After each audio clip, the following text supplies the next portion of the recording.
Hey everyone, I hope all is well. This is your girl Serena, and I am back with another Lyme Disease Awareness Post. So, for those who don't know, it's the month of May, and it is Lyme Disease Awareness Month. So, every week, I wanted to hop on and share posts or videos. I was supposed to do a video or two a week.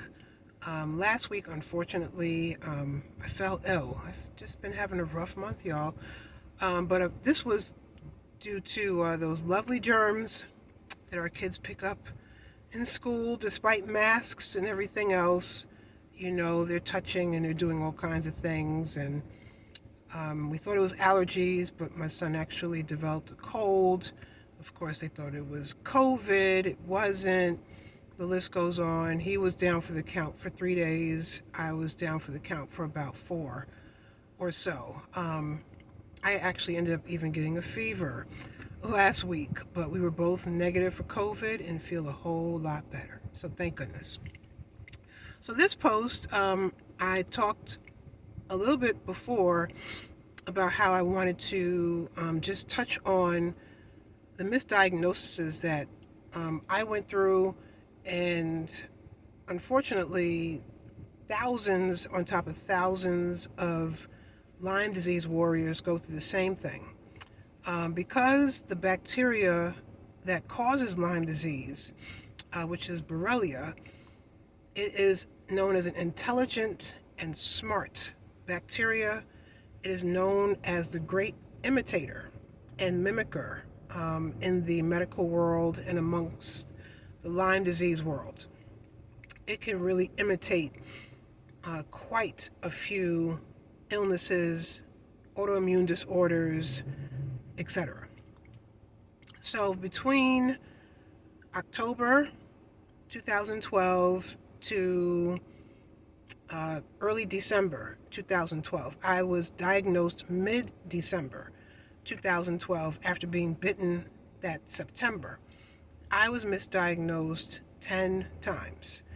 I love how people say I exaggerate sometimes. No, I'm serious. 10 times I was misdiagnosed between October 1st, that was my first doctor's appointment in 2012, and all the way through December. Different doctors, too. My doctor, my Integrative Health doctor, is the one that nailed it and said before any blood work even came back, you have Lyme disease. I'm highly positive about it. And she was right. The blood work came back. Mine actually came back positive. Some people who have Lyme have what is called false negatives, meaning that they have Lyme disease, but their blood work is coming up negative. It's a whole other topic.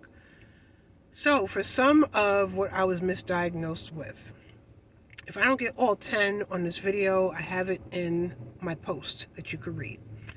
I remember the very first one was, we think you have asthma, because I had shortness of breath. Mind you, I was a marathon runner, ran 5 marathons, umpteen 5Ks, 10Ks, 15Ks. I think I would know if I have asthma. I was also an African dancer and would African dance 2-3 times a week. No problems with breath. So asthma, pleurisy, the flu, pneumonia, stress disorder, anxiety, ALS, lupus, Whipple's disease, that's an actual disease, y'all. Please look it up. Whipple's disease. And the clincher, the big one, multiple sclerosis. I was misdiagnosed with all of those between October 1st, 2012 to about early December. No, actually mid-December 2012, because after I got the diagnosis for Lyme disease, had all the paperwork, my doctor sent me to an infectious disease doctor to see if she had any opinions on treatment, and this woman didn't want to believe the paperwork. She didn't want to believe my blood work and said, no, I don't think you have Lyme disease. You have something called Whipple's disease. And that happens all too often in the Lyme world. even after we are diagnosed by a doctor, some doctors don't want to believe it. I have been having a battle with one specialist in particular. Had to fire him last summer. He's a neurologist. As I said in my past couple of posts, unfortunately, Lyme has got into my central nervous system, as well as the co-infections, and it caused some disarray in my brain. I have lesions in my brain. I have inflammation of the brain. I have less lesions than I had before. Thank goodness my brain is healing, but there's still stuff up there. And I still have a couple of symptoms in regards to the central nervous system just being out of alignment. So he doesn't want to believe the Lyme disease diagnosis, or he says you once had it, but I really think you have multiple sclerosis. Mind you, I've had a neurologist for 7 to 8 years. I had to change out that neurologist, unfortunately, because my insurance changed. And he's still in contact with me, and he's in contact. He wanted to be in contact with this last neurologist to have a conversation with him, saying, no, she doesn't. So you're going to come across doctors that will fight you tooth and nail because all they want to do is use you as a lab rat and pump you up with medications and steroids and all kinds of things that you don't need. So, with all that being said, all those misdiagnoses, my body was in a frenzy that fall 2012 going into winter. And the last diagnosis, well, the one before the last, was Lyme disease, which was the correct one. But this, unfortunately, ladies and gentlemen, is what a lot of us in the Lyme community go through. Poor misdiagnosis over and over. We're treated for umpteen autoimmune disorders, illnesses, sicknesses that we don't even have. And it may help a little bit, but it's not addressing the root of our disease, which is Lyme disease. Lyme.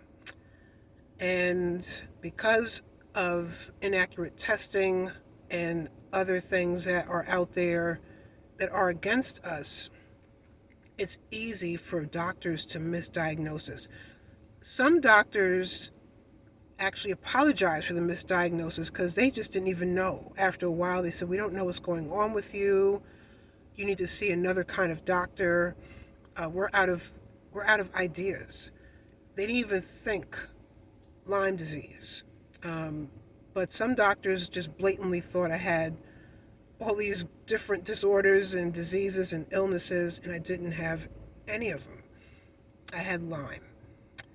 So, with that being said, I just wanted to stop by and let all of you know that this does happen all too often.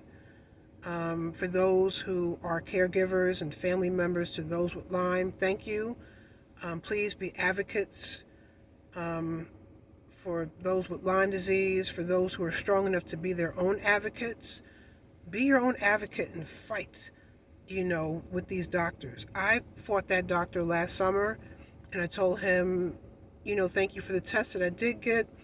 Thank you for the labs, because I did need those labs. I did need another MRI of my brain and spine. I appreciate it, but I'm no longer working with you. Because he was not only misdiagnosing me again, he was highly argumentative and very, just not a nice person. Very poor bedside manner. No one needs that. No one. So that is my time for today.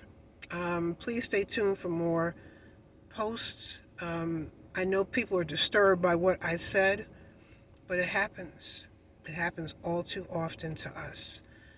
And I'm praying for my Lyme disease warriors, those who are in the thick of it, those who are healed and maintaining. I pray for all of us. And I pray one day for accurate testing. I pray for a cure. And I pray for doctors to just believe us, and for insurance companies to really pick up the slack and pay for a lot of our treatment. Thank you all for stopping by and listening to me for about 10 or so minutes. Take good care. Tune in. Stay tuned for another post soon. And I'll talk to you all later. Take care. Bye.